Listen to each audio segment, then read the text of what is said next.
can rewrite this exactly for sisters in a house, because the house is a microcosm of the big house. The house of the man and his wives is a microcosm of the house of Jacob. And that is a picture of the Messiah and his kingdom. Okay? All of this. In fact, it is the Messiah and his kingdom. The house of Jacob is who his kingdom is.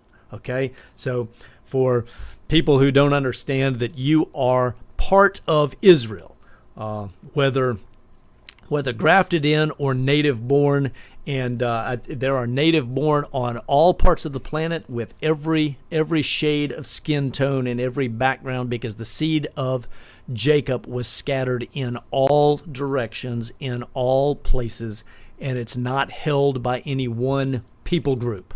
Okay, could talk about that for days and can demonstrate in spades.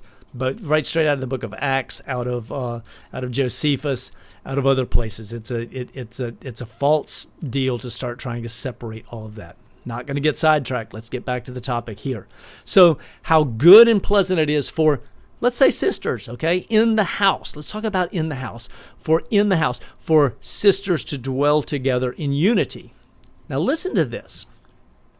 It is like the precious oil upon the head, coming down upon the beard, even Aaron's beard coming down upon the edges of his robes.